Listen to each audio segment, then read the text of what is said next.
احبار کی کتاب 19واں باب اور اس کی 11ویں آیت۔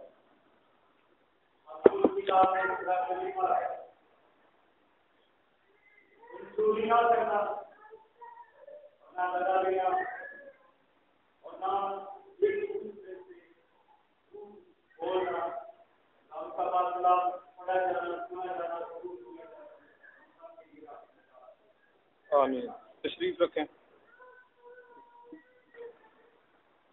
کلام مقدس میں سے جو تلاوت کی گئی ہے اس کے ساتھ ہی ایک اور حوالہ بھی میں پڑھنا چاہتا ہوں۔ کل شام کی جو عبادت تھی، جو اس میں شریک تھے ان کو تو پتہ ہے، لیکن جو نہیں آئے ان کے لیے میں کل کا میسج تھوڑا سا دہرانا چاہتا ہوں۔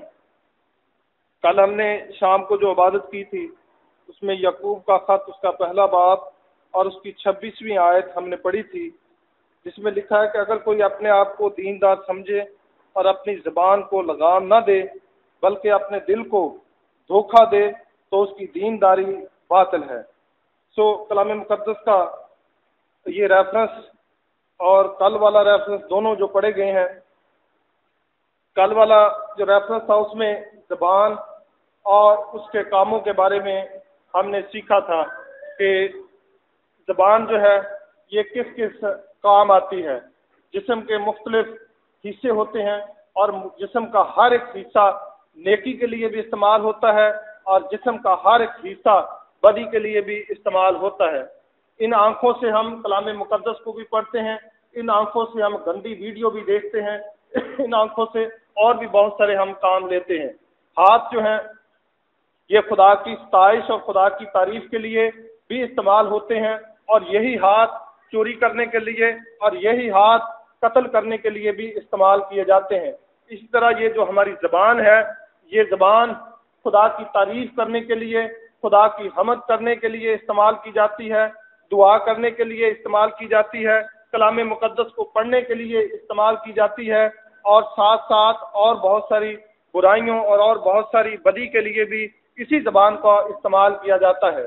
آپ جانتے ہیں کہ یہی زبان جو ہے، اگر انسان صرف ایک اپنی زبان کو اپنے کنٹرول میں کر لے تو اپنے سارے جسم کو وہ اپنے قابو میں کر سکتا ہے، کیونکہ کتاب مقدس میں لکھا ہے کہ دریائی جانور اور بہت ساری چیزیں، بڑے بڑے دریا اور بڑے بڑے سمندر اور اس کے بعد جہاز، بہت بڑی بڑی گاڑیاں اور بہت ساری چیزیں انسان نے قابو میں کر لی ہیں، لیکن اگر انسان کے قابو میں نہیں آئی تو صرف انسان کی ایک زبان جو ہے یہ انسان کے قابو میں نہیں آئی۔ اور کتاب مقدس میں جو میں نے آپ کے ساتھ حوالہ پڑھا ہے اس میں لکھا ہے، اگر کوئی اپنے آپ کو دیندار سمجھے اور اپنی زبان کو لگام نہ دے تو اس کی دینداری باطل ہے۔ یعنی اگر کوئی اپنے آپ کو دیندار سمجھتا ہے، اپنے آپ کو ایماندار سمجھتا ہے، اپنے آپ کو خدا پرست سمجھتا ہے، اپنے آپ کو راست باز سمجھتا ہے، اپنے آپ کو شریف آدمی سمجھتا ہے، تو اس کو پہلے نمبر پر جو کام کرنا ہے وہ اپنی زبان کو کنٹرول میں کرنا ہے،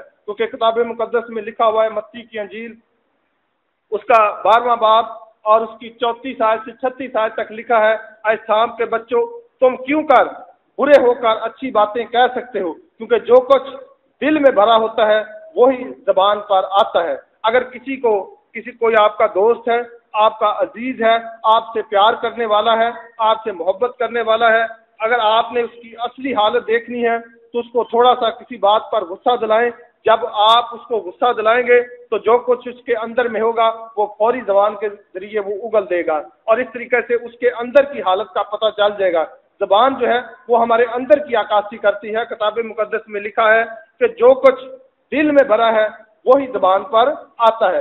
اس لیے اگر ہم چاہتے ہیں کہ ہم ایمانداری کی زندگی بسر کریں، ہم پاکیزگی کی زندگی بسر کریں، ہم راست بازی کی زندگی بسر کریں اور خدا کو خوش کریں، تو پہلے نمبر پر ہمیں اپنی زبان کو کنٹرول میں کرنا ہے، کیونکہ بائبل مقدس میں لکھا ہے، کوئی گندی بات تمہارے منہ سے نہ نکلے بلکہ وہی جو ضرورت کے موافق ترقی کے لیے اچھی ہو، تاکہ سننے والوں پر فضل ہو۔ اس لیے ہم نے اپنی زبان کو اپنے کنٹرول میں کرنا ہے۔